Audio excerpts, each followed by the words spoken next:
Podcast du ventre, je suis Céline Bernard, je suis nutritionniste et diététicienne spécialisée en troubles digestifs. Ici, on parle de notre deuxième cerveau, le ventre. Dans cet épisode, j'avais envie de parler de la faim. On connaît bien ça, nous, les chroniqueurs du ventre, la faim. Mais la faim douloureuse, la faim sans envie de manger, la satiété précoce, la lourdeur digestive, la peur de manger. Quand on a mal au ventre, la relation avec la faim, c'est compliqué. Je vous propose ici de vous montrer les liens entre la faim et les troubles digestifs. On va les expliquer et on va en parler de quelques solutions. Déjà, on va rappeler qu'est-ce que c'est que la faim, l'envie de manger et pourquoi quand on a des troubles digestifs, cette mécanique s'enraye. Avant tout, je vais vous rappeler ce que c'est que la faim. La faim, c'est un besoin physiologique. Notre corps nous réclame de quoi fonctionner, notamment quand la glycémie est basse. Donc la glycémie, c'est le sucre qu'on a dans le sang. Je pense que vous connaissez tous vos signaux de faim, gargouillement, hypersalivation, irritabilité, faiblesse, jambes qui tremblent. Et quand c'est une grosse faim, l'adrénaline va entrer en jeu. On va avoir des sueurs, on est pâle, on tremble.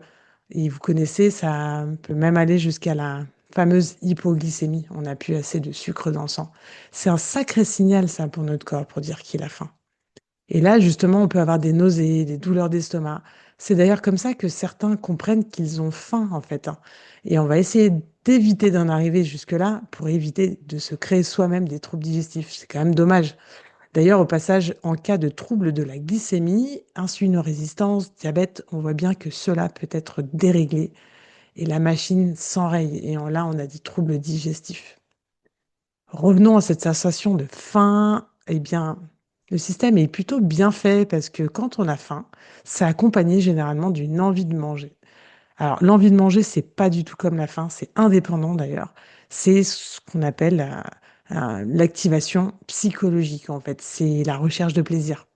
Allez, je vous explique ça. En fait, quand on a faim, il y a une hormone qui s'appelle la gréline qui est sécrétée par l'estomac.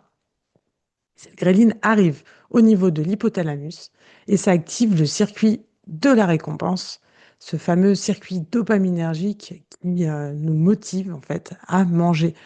Et important, hein, parce que s'il n'y avait pas ça, en fait, on n'irait pas manger.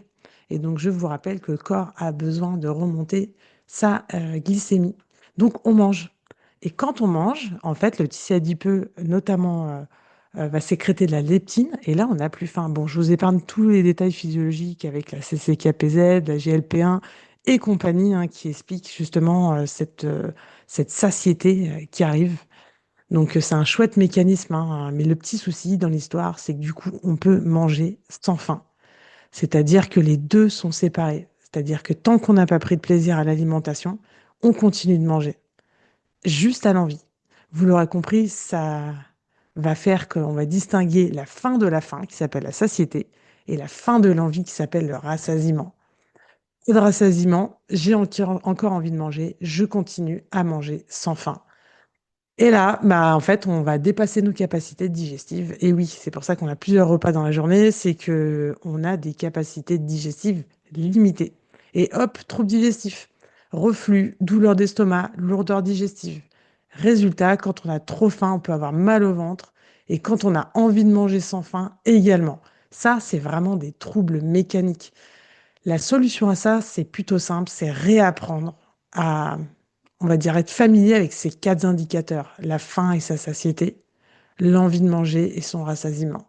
Et l'idée, c'est de manger jusqu'à satiété, mais en parallèle, prendre assez de plaisir dans l'alimentation pour arriver au rassasiement. Et là, j'ai envie de dire, tout le monde est content. Mais par contre, quand on a des pathologies ou des troubles fonctionnels digestifs, qu'est-ce qui se passe?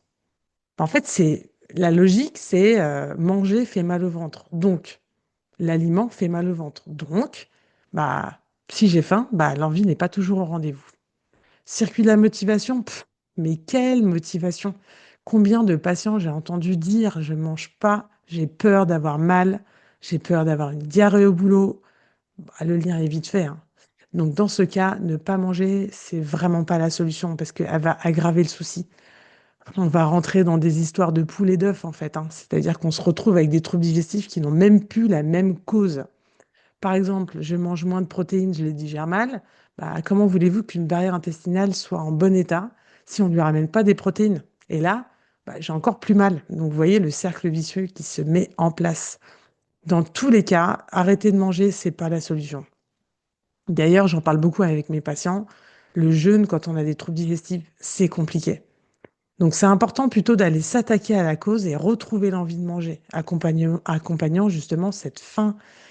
Il n'y a pas vraiment de solution spécifique là, parce qu'en fait, ce qu'il faut faire, c'est aller travailler à la fois sur les causes des troubles digestifs, tout en continuant à manger. Et c'est là où notre job de diététicien rentre bien en compte, parce qu'en fait, on va travailler sur les deux en même temps. Autre exemple, parfois la satiété arrive très vite alors qu'on a encore envie de manger. C'est ce qu'on appelle la satiété précoce. On le voit, on a du reflux, on a une mauvaise digestion, on appelle ça de la maldigestion, on manque d'acide biliaire, toutes ces choses en fait qui vont ralentir la vidange gastrique. L'estomac est plein alors que on n'a pas mangé beaucoup. Alors, il y a beaucoup de choses qui sont causales. Tout d'abord, trop de fibres, trop de gras, trop de sucre, trop d'eau. Mais il y a aussi tout ce qui est de l'ordre de la motricité qui rentre en jeu. Tout ce qui est de l'ordre, en effet, on l'a vu, manque d'acidité, manque d'enzymes dans l'estomac, euh, et aussi tout ce qui est lié au système nerveux et aux hormones, hein, comme les hormones thyroïdiennes, l'hypothyroïdie, souvent associée de satiété précoce. Plusieurs mécanismes là vont être en jeu et là, il va falloir les gérer un par un. Bien sûr, il va y avoir le côté trop qui est facile, entre guillemets, à gérer. On baisse les quantités de fibres par repas, on baisse tout ce qui est gras cuit euh, et on va essayer de tenter d'augmenter l'acidité de l'estomac et on va dire les petits enzymes qui viennent dégrader un petit peu tout ça. Mais des fois, les causes sont un petit peu plus importantes sur la motricité. On le voit avec de l'hypothyroïdie, mais plein d'autres facteurs entrent en jeu. Autre exemple, la faim douloureuse, vous connaissez? Cette faim-là, lorsque l'estomac vide fait mal. Et là, c'est la muqueuse qui ne supporte pas l'acidité gastrique qui est sécrétée en attendant le bol alimentaire. Ceux qui ont une gastrite ou ceux qui ont eu un ulcère connaissent très bien cette sensation, soulagée par l'apport d'aliments. Et tout ça, en plus, c'est bien accentué par le stress. D'ailleurs, je vous laisse écouter l'épisode de podcast que j'ai poétiquement appelé Ça vous fait chier, normal, avec l'axe intestin-cerveau.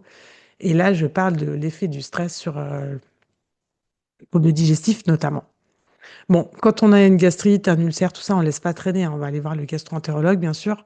Et quand tout est dans l'ordre, on va essayer de renforcer la muqueuse. On va gérer son stress. On va apporter des nutriments et des micronutriments. Et par exemple, on connaît très bien l'effet du zinc, hein, sur la barrière, sur les muqueuses, le fucosilactose aussi, qui est un sucre spécifique, hein, qui va permettre de travailler sur la sécrétion tout ce qui protège la muqueuse, en fait, hein. Allez, je vous donne encore un dernier exemple.